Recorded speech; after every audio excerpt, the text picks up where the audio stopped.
O Afrontalks, ele nasceu para trazer momentos de afronta, que a gente brinca. Esse primeiro momento é uma afronta ao apagamento da nossa história.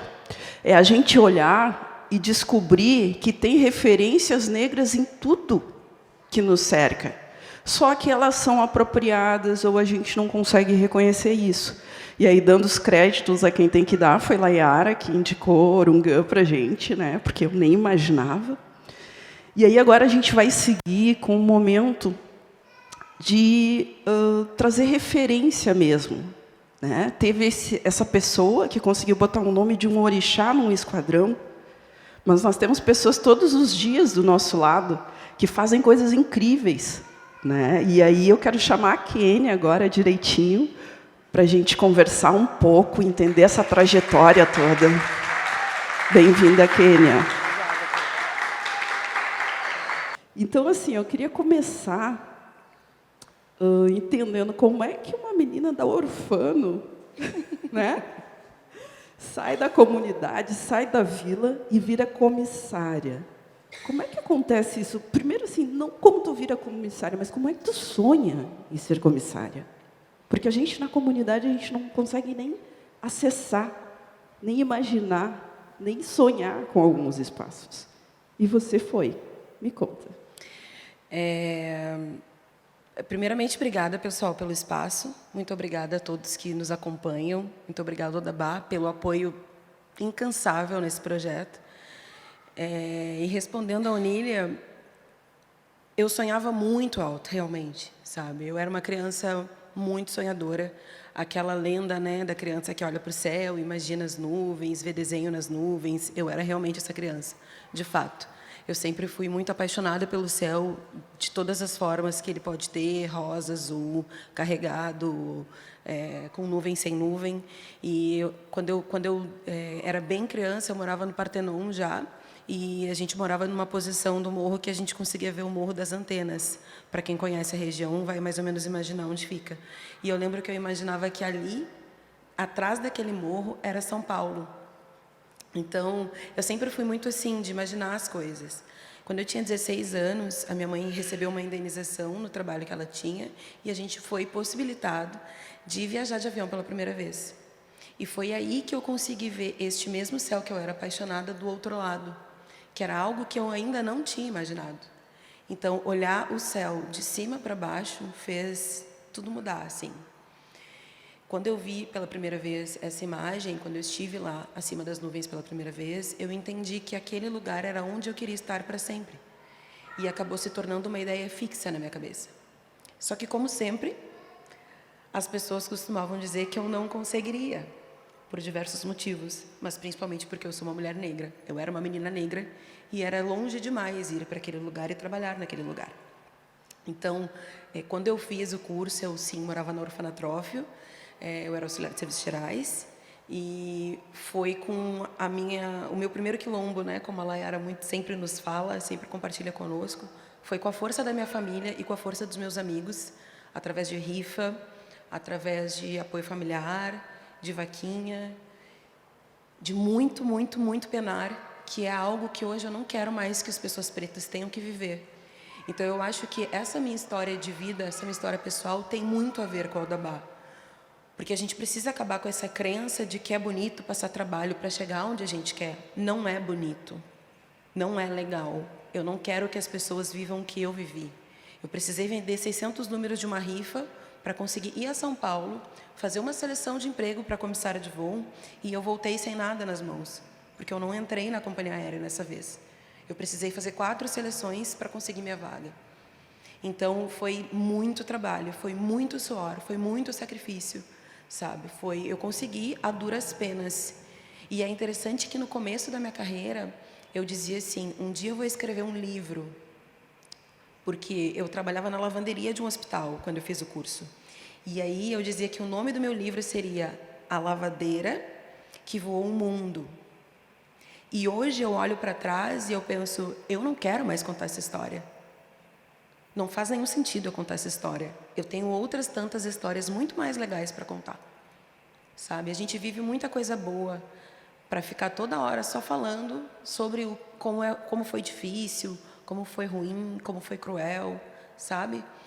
E principalmente eu acho que quanto mais a gente fala sobre o quanto é difícil e não segue adiante, que é o que a gente está, eu não posso mais nem dizer que eu estou tentando, que é o que a gente está fazendo agora com o quilombo aéreo, a gente não consegue mudar as coisas. E a Udabá é exatamente isso, né? É sobre o agir, é sobre o fazer. Muito bem. Eu fico pensando assim que tem toda essa história que as pessoas pegam como referência, né? Ah, mas você conseguiu isso, aquilo. Não, não enche meu saco, porque não é tão fácil assim. Mas eu sempre penso que o nosso território faz a gente ser quem a gente é. Então eu imagino da comunidade que tu veio, menina, negra, adolescente. Como é que foi essa tua vida inicial lá? Primeiros namoros? Como é que foi essa descoberta? Adolescente preta termina a escola praticamente sem beijar, né? A minha trajetória foi essa. Eu acredito que muitas mulheres pretas aqui vão se identificar com isso, porque eu vivi todo o meu segundo grau sem ter namorado, né? Até na escola eu era uma das meninas mais feias. Eu sempre fui muito de estudar bastante, assim. Então os meninos eram muito meus amigos. Né? Eu sempre era amiga de todo mundo, líder, fazia excursão, fazia rifa para a gente ir para a Expo Inter, para ter dinheiro e tal, não sei o quê. Fazia um rolo, sempre, desde muito cedo. Mas namorar, não. Namorar, eu fui namorar depois de mais velha, né? Assim, firmar um relacionamento, acho que com 17 para 18, mas a minha adolescência, assim, o princípio, a gente sempre é preterida, né? Infelizmente. A maioria das mulheres negras, com a pele escura, com o cabelo crespo, 4, né? E principalmente para quem nasceu ali anos 80, 90, numa era da Xuxa, da Angélica, da Mara Maravilha, nós não éramos bonitas. Então, a minha história não é muito diferente disso. É engraçado, na vez anterior eu estava falando com Lise, e ela falou justamente isso. Se Thaís Araújo não foi beijada na escola, imagina eu, preta, no extremo sul do país, né? Exatamente. Então, eu sempre gosto de passar por isso, porque aqui a gente tem a oportunidade de falar para muitas pessoas, né? Não só aqui no presencial, como no ao vivo. E bater nessas questões é importante para desconstruí-las, né? E aí, quando eu fico olhando assim, poxa, uma menina negra que tem toda uma questão de autoestima afetada, né, por esse entorno, ela pega e levanta, faz sua rifa e vai. Não é só isso, né? Como é que foi esse trabalho de tu chegar a isso? Quais foram as principais dificuldades que tu sentiu? Quais foram as grandes vitórias que tu teve até tu sair lá da lavadeira, do hospital e virar essa comissária maravilhosa, linda? Que tem fila para beijar, viu, Dudu? Nem ouviu. Não, assim, eu acho que tem uma questão de base também. A minha família sempre foi muito forte nessa questão. Os meus pais sempre me ensinaram quem eu era, sabe? Eu acho que isso é uma bênção, tu ter um pai e uma mãe pretos. Eu lembro que quando eu era muito criança, quando eu vivi os primeiros racismos que eu tenho lembrança, assim, na escola. E eu lembro de a minha irmã mais velha, nós somos filhas do mesmo pai, mesma mãe, mesmo lar, mesmo tudo, mas nós somos muito diferentes, né? Até por isso eu digo sempre que nós não somos iguais e está tudo bem não sermos. Quando as pessoas começam a falar sobre nós, somos todos iguais. Não, não somos, tá?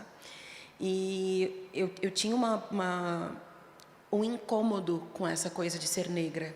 Porque na escola, mesmo na vila, eles deixavam muito nítido que eu era negra. Os colegas nunca me permitiram esquecer que eu era negra. Então eu chegava em casa e perguntava para minha mãe: mãe, por que eu sou negra? E eu lembro de isso acontecer várias vezes. Eu lembro de ela pacientemente falar para mim assim: Kênia, olha o teu pai, olha eu, olha a tua avó, olha a tua irmã. Nós somos negros, todos nós somos negros. Então, desde muito pequena, eles vinham me mostrando esse não tem outro caminho a não ser o estudo, não tem outro caminho a não ser o esforço. Né? Minha mãe é uma mulher que ela entrou numa empresa com 18 anos e se aposentou com 48, na mesma empresa. Então, assim, o que ela teve que viver para poder se manter nesse emprego por 30 anos, sendo uma mulher preta no Rio Grande do Sul, né? Na década que foi, era um banco. Ela trabalhou no departamento jurídico, então ela engoliu muitas coisas para poder me dizer assim: não vai ser fácil, E eu preciso te preparar para isso. Então, eu acho que é esse lugar, assim, que eu gosto de compartilhar com as pessoas, porque acredito que muitas pessoas que estão aqui nos assistindo e no online formam famílias pretas. E é importante não romantizar, não que tenha que tornar a vida da criança um inferno de racismo desde sempre, né? Mas, assim, é importante colocar a criança ciente do que ela vai viver. Tentar mostrar para ela que ela tem como fazer as coisas. E, assim, dentro da minha própria família, por medo, eu ouvi que eu não conseguiria ser comissária de voo, porque eu sou preta. Na verdade, a frase foi assim: tu nunca vai conseguir ser comissária de voo por 2 motivos. Primeiro, porque tu gosta muito de carnaval e de cerveja, não é mentira. E segundo, porque tu é preta. E aí, nesse momento, uma chave virou dentro da minha cabeça e eu entendi que a gente tem que ter tempo para tudo. E eu acho que as pessoas pretas na nossa comunidade, muitas acabam entrando nesse lugar de eu trabalho para ter um teto e para no meu final de semana curtir meu samba e tomar minha ceva e isso basta. E aí eu vou trazer mais uma coisa que eu converso muito com o Dudu, meu noivo, sobre o que a gente escuta em casa. Porque teve um período da minha vida que o racismo bateu tão forte que eu acordava de manhã cedo, 8 horas da manhã, e era Racionais na veia, sabe? É claro que a gente pode ouvir Racionais em qualquer momento, porque são sempre hinos, mas teve um momento da minha vida que era tanta coisa, tão pesado, que eu acordava de manhã, eu queria botar só um fone, ouvir aquilo e olhar para o mundo e dizer, cara, é isso, entendeu? A vida do preto é isso, é luta sempre. Então, assim, eu escuto algumas músicas hoje, como aquela O Meu Castelo Tem um Quarto Só, e eu me preocupo um pouco. Porque o meu castelo hoje tem um quarto só, mas eu quero muitos castelos com muitos quartos. Sabe? E aí as pessoas dizem assim, nossa, mas não tem nenhum problema eu querer um monte de castelo com um monte de quartos. Sempre nos foi negado isso. Não tem por que a gente ficar romantizando o pouco, né? A miséria, a pobreza. Então, eu venho desse lugar assim que eu dancei no carnaval muitos anos, em comissão de frente, fui muito feliz, mas quando eu fiz o curso de comissária, que eu comecei a entender que eu precisava seguir com a minha carreira e abrir mão de algumas coisas para poder manter a carreira que eu escolhi, porque existem muitas carreiras que permitem que tu desfile no carnaval, que tu curta o teu samba e que tu seja uma pessoa próspera. Não quero que as pessoas entendam que eu estou dizendo que não se combinam, né? Mas a minha carreira não me permitia fazer tudo. Eu teria que abrir mão de algo. Então, eu abri mão dessa pessoa que prezava mais pelo samba e pelo final de semana de selva, coloquei a cabeça nos estudos e fiz com que a carreira acontecesse.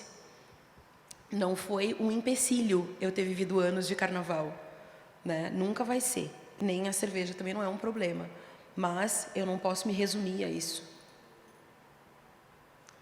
Perfeito, e dá para ser rico, né? Pelo amor de Deus, eu quero um castelo enorme também. Sim. Mas eu fico olhando assim que a gente batalha para acessar aquele espaço dos sonhos, aquela profissão e tudo mais, e aí a gente chega num lugar cheio de gente branca que nos oprime, que nos sufoca, que aponta para a gente e diz, não é aqui que você tem que estar.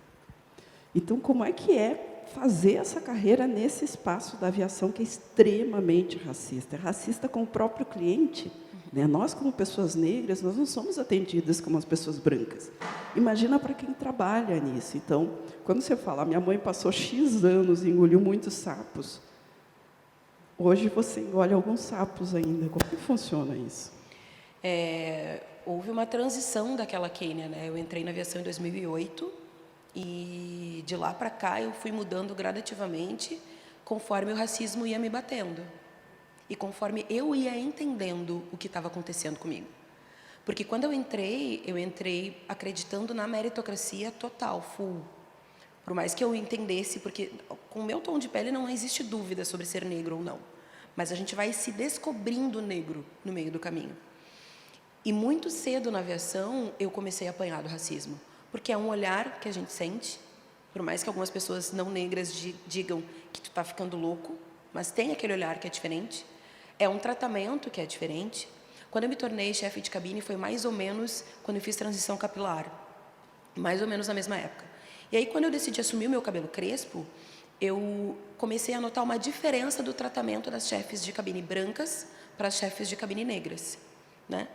A empresa que eu trabalho e algumas das empresas da aviação tem uma diferenciação de cor de camisa. Os chefes usam uma camisa de uma cor, os comissários auxiliares de outra. E eu comecei a perceber que as pessoas chegavam no voo, os meus próprios colegas e os funcionários da companhia, e mesmo eu estando com uma camisa vermelha e todos os outros com camisa branca, eles não me entendiam como chefe. Então, eu comecei a pensar assim, será que eu estou ficando louca? Ou será que realmente isso está acontecendo? Aí acontece uma, duas, três, a quinta vez que acontece, tu fala, não, para aí, realmente está acontecendo.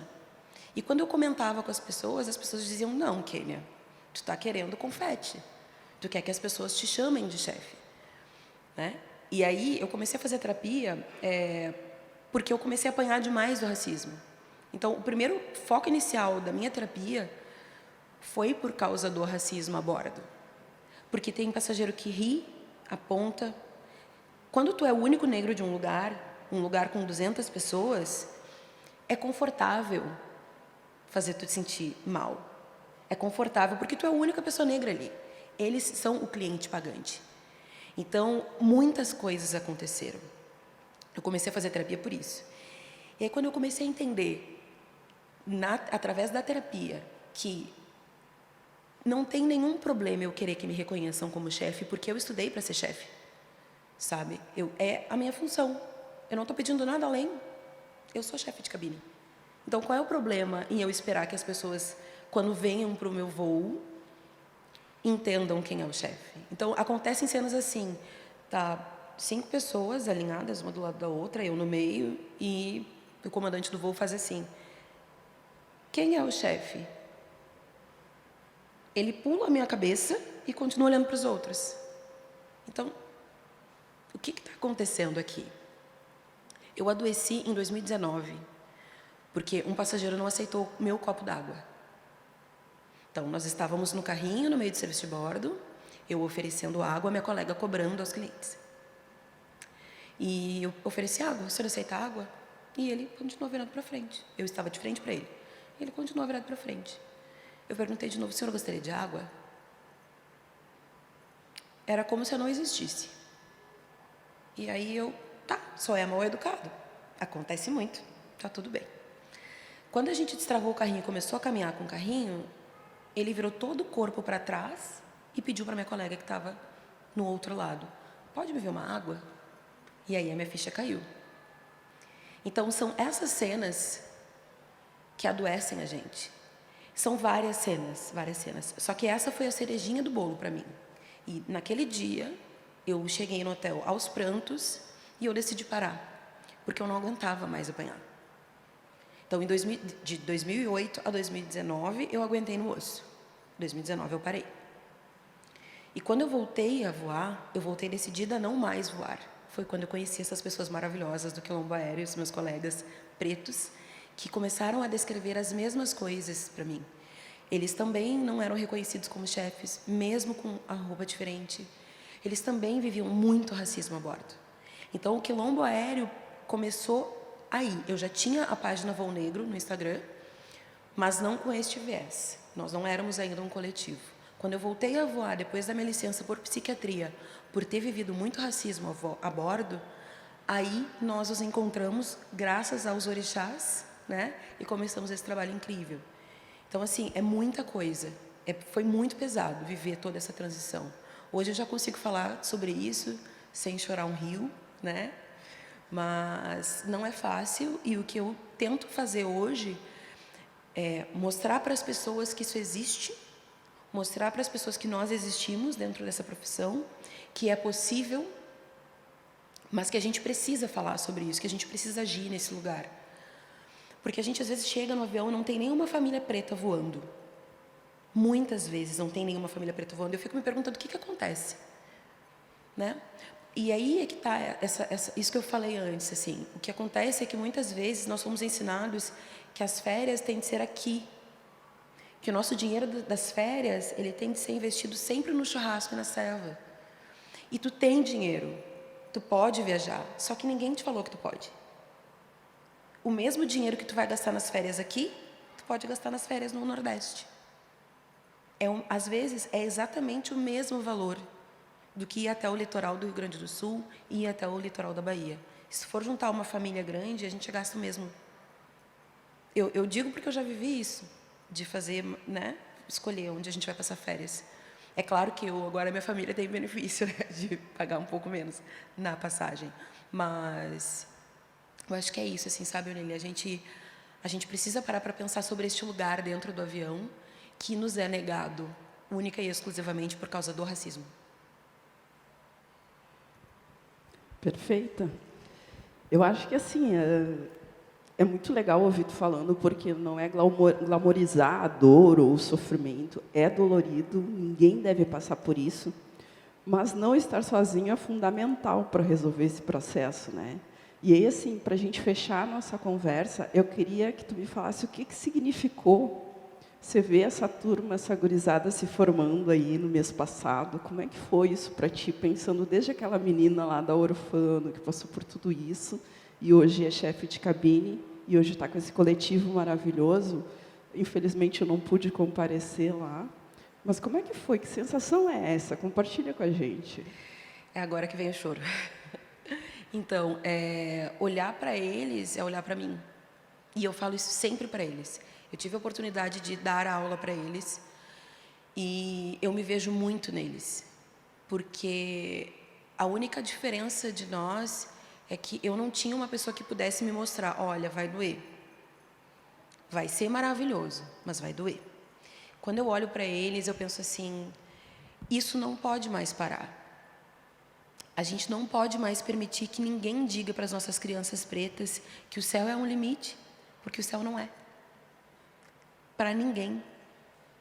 Nem para as pessoas pretas pobres da periferia. Não é um limite. Então, quando eu olho para eles, eu penso assim, gente, nem nos meus maiores sonhos eu imaginei que tão logo eu estaria real, vendo pessoas pretas da periferia, vindo para esse lugar em que eu estive sozinha na trincheira. Muitas vezes eu chorei sozinha. Muitas vezes subestimaram a minha dor. Muitas vezes disseram que era ou fiasco, ou mimimi. E agora eu olho, a gente está começando com 10 e a gente vai formar um exército nos céus. Sabe? Então, é muito emocionante para mim ver isso. Posso te dar um abraço?